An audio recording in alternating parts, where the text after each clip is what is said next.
일단 멤버 구성에 의한 인맥, 그놈의 지긋지긋한 라인을 배제했어요. 이경규 씨의 의지인지 아니면 제작진의 판단인지 모르겠지만 새로운 얼굴이 없다는 거는 아쉽지만 이경규 씨의 일명 수발꾼이 단 한 사람도 없다는 사실은 놀랍기까지 했어요. 선생님, 어제 뭐 보셨어요? 아무도 모르고 저만 아는 일인데요. 테레비평이 8월 8일로 만 6년이 됐어요. 2019년 8월 8일에 첫 영상을 올렸거든요.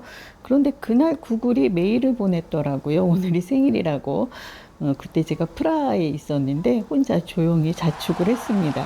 구독자 수가 56,000에서 7,000을 오르내리는 게 2년째예요. 크게 늘지도 않고 줄지도 않고. 방송평론가, TV 컬럼니스트라는 직업이 본격적으로 활성화된 것이 2000년대 중반이에요. 제가 어찌 보면 TV 컬럼니스트 첫 세대라고 할 수 있는데 그런데 불과 20년 만에 이 직업이 사양길을 접어드네요. TV시대가 이렇게 막을 내리는구나. 최근에 제가 절감을 한 게 김태호 PD와 나영석 PD가 만나서 영상을 찍었는데 자신은 TV를 안 본대요. 다 일명 짤로 본대요. 평생이다시피 방송에 몸담아 왔을 사람조차 짧은 영상으로 컨텐츠를 소비하고 있는 거예요. 넷플릭스 K-팝 데몬 헌터스로 인해서 세계가 우리나라를 주목한다는데 그런데 뭐 볼만한 거 있느냐 누가 물어보면 드라마는 사실 추천할 게 꽤 있습니다. 그러나 우리나라 예능을 누가 추천해 달라고 하면 마땅히 권할 게 없어요. 개성도 없고 창의성도 떨어지고. 얼마 전에 카더가든 채널에서 그 통통한 아이들 4명을 데리고 소소한 영상을 찍었더라고요. 그런데 너무 귀여운 거예요.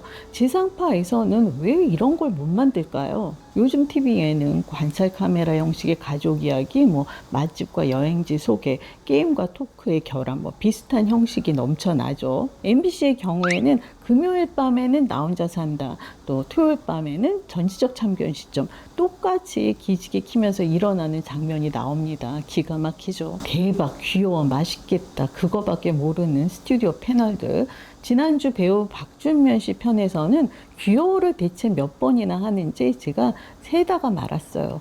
SBS 미운 우리 새끼 어머니 그 패널들하고 별반 다르지 않습니다. 지난주에 KBS 사장님께는 당나귀 귀에서 그 신입 아나운서들이 코요태 멤버들을 상대로 그 인터뷰 연습을 했어요. 거기서 김종민 씨가 자신에게 질문을 하고는 눈을 마주치지 않고 대본을 보고 있는 그 장면, 무례함을 지적하더라고요. 그런데 그게 MBC 라디오스타의 고질병이잖아요. 질문도 대본 보고 그냥 읽고, 손님이 얘기를 할 때도 대본 뒤적거리면서 고개 쳐박고 있고, 그런데 누구 하나 그 부분을 지적하지는 않죠. 요즘 각 방송사 주요 예능, 장수 예능 프로그램들을 보면 배에 물이 차서 가라앉는 걸, 둥둥 떠내려가는 걸 그냥 수수방관 바라보는 상황이지 싶어요. 지난주 MBC 놀면 뭐하니 아이템이 AI가 추천하는 대로 움직이기였어요. 아마 삼성 갤럭시 PPL이었을 텐데 그거 사실은 SBS 틈만 나면에서 유재석 씨가 이미 했던 겁니다. 점심 먹은 후에 계산을 누가 하면 좋겠느냐 AI에게 종종 물어봤거든요. 틈만 나면 얘기가 나와서 말인데 지난주 게스트가 지진이 씨와 지석진 씨였어요. 그 지씨라는 이유로 두 사람을 엮은 거예요. 지진이 씨가 홍보 이슈로 나오고 지석진 씨가 따라 나온 건가 했는데 방송을 보니까 아니더라고요. 지석진 씨가 오히려 주체였습니다. 내가 두 손 두 발 다 들었다 했어요.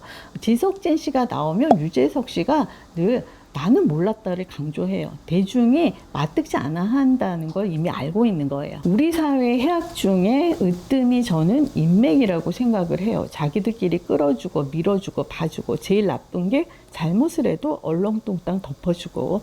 요즘 지상파 예능이 이처럼 난파선이 된 가장 큰 이유가 바로 인맥에 기댄 구성이라고 봅니다. 제작진도 계속 쓴 사람 또 쓰고 또 쓰고, 메인 진행자를 중심으로 늘 어울리는 무리들로 판을 짜고, 그게 너무나 오랜 세월 계속이 됐죠. 재주가 있어도 연줄이 없으면 어디 끼어들지를 못하잖아요. 그러니까 어떻게든 잘 보이려고 선배님 해가면서 비위들을 맞춥니다. 지상파 예능이 이렇게 흔들흔들 하니까 우르르 너도 나도 유튜브로 나와서는 할 줄 아는 게 그것뿐인지 여기서도 인맥질들을 합니다. 내가 네 채널에 나왔으니까 너도 내 채널에 한번 나와, 이런 식으로 운영들을 해요. 인맥 돌려 맡기죠. 조회수가 100만이 나온다면 구글 광고 수익은 뭐 한 200만 원 정도일 거예요. 그런데 보시면 아시겠지만 스태프들이 아주 많잖아요. 그 비용을 조달해야 하니까 관심이 1도 없을 물건을 좋다 얘기하면서 파리에 나섭니다. 보고 있으면 애잔해요. 개그계의 원로 이경규 씨 채널도 주로 지인 찬스로 운영을 해왔죠. 게스트가 누군가에 따라 조회수가 너를 뛰었고요. 그런데 스스로 한계를 느낀 모양이에요. 요즘은 좀 달라졌더라고요. 아울러 SBS에서 새 프로그램을 시작했는데 목요일 밤에 방송되는 마이턴, 여기서 이경규 씨의 각오가 엿보이더라고요. 일단 멤버 구성에서 그놈의 지긋지긋한 라인을 배제했어요. 이경규 씨의 의지인지 제작진의 판단인지 알 수는 없지만 중심축인 이경규 씨가 기획사 대표로, 김원훈 씨가 매니저로, 탁재훈, 추성훈, 박지연, 남윤수, 이수지 씨가 트로트 아이돌로 데뷔한다는 설정입니다. 멤버 구성을 보세요. 그간 이경규 씨와 접점이 전혀 없었던 사람들이잖아요. 박지연, 남윤수 씨는 MBC 나 혼자 산다를 보고, 또 이수지, 김원훈 씨는 쿠팡플레이, SNL에서의 활약상을 보고 섭외를 했을 텐데요. 새로운 얼굴이 없다는 거는 아쉽지만 이경규 씨의 일명 수발꾼이 단 한 사람도 없다는 사실은 놀랍기까지 했어요. 이경규 씨가 타고난 위기 극복 능력이 있어요. 이경규 씨가 2000년대 중반에 자신의 본가라고 할 수 있는 MBC에서 거의 팽을 당하다시피 했어요. 듣자니 그 성질머리에 다들 질려버렸다고 하더라고요. 그렇게 씁쓸하게 MBC를 떠난 후에 2007년에 SBS로 넘어가서 야심차게 이경규, 김용만의 라인업을 선보였어요. 이게 MBC 무한도전의 대항마를 천명했던 프로그램이에요. 같은 시간대에 방송이 됐거든요. 이경규, 김용만, 김구라, 신정환, 이윤석, 윤정수, 붐, 당시 뭐 네로라는 개그맨들을 죄다 모아놓았죠. 일명 이경규 라인이었습니다. 그러나 보기 좋게 실패를 해요. SBS로 자리를 옮겨서 망했으니까 진짜 이제는 끝이다 싶었어요. 하지만 2009년에 KBS로 자리를 옮겨서 남자의 자격으로 보란듯이 재기를 합니다. 당시 PD가 응답하라 시리즈의 신원호 PD예요. 신원호 PD가 이경규 씨를 캐스팅했다고 하니까 다들 걱정들을 하더래요. 그 성질을 어떻게 감당하려고 섭외를 했느냐며. 그러나 웬걸 생고생 버라이어티임에도 몸바쳐서 최선을 다했고 국민합창단 그 아이템으로 엄청난 사랑을 받았잖아요. 급기야 2010년에 KBS 연예대상에서 대상을 수상합니다. 그러면서 SBS에서 2009년에 시작한 스타주니어쇼 붕어빵이 나름 잘 됐고 2011년 SBS 힐링 캠프까지 하게 되면서 새로운 전성기를 맞았어요. 2014년에 그 두 프로그램으로 SBS 연예대상에서 대상을 수상했거든요. 그러나 또 재버릇이 나옵니다. 이분은 탑에 오르고 나면 정신줄을 놓는 모양이에요. 방만한 진행으로 2015년 힐링 캠프에서 퇴출이 됩니다. 이분이 그즈음 어느 지경에 이르렀느냐 하면 그해의 SBS 드라마 풍문으로 들었어가 크게 화제를 모았어요. 주조연 모두가 많은 사랑을 받은 드라마였어요. 그래서 힐링 캠프에서 그 출연 배우들을 다뤘는데 이경규 씨가 정말이지 그 드라마를 단 한 장면도 안 봤더라고요. 그래서겠죠.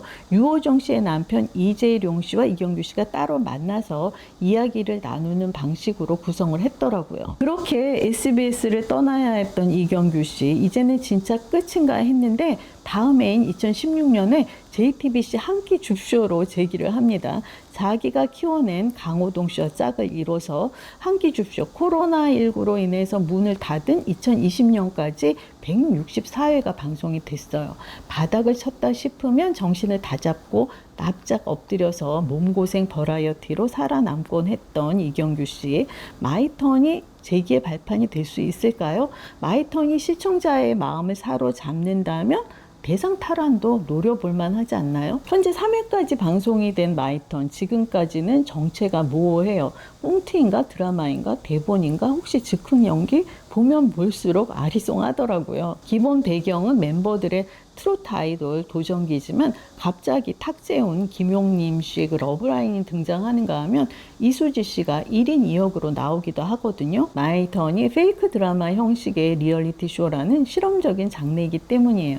지상파 예능에서는 보기 드문 시도죠. 엠넷, 음악의 신이나 쿠팡플레이, SNL, 또 무한도전에서 종종 했던 무한상사 같은 상황극 이런 것을 떠올리시면 되겠습니다. 실제 출연자들의 내적인 야망과 가상의 스토리가 혼재되면서 어디까지가 진실이고 어디까지가 연출인지 구분하기 어려운 점이 재미 요소인데요.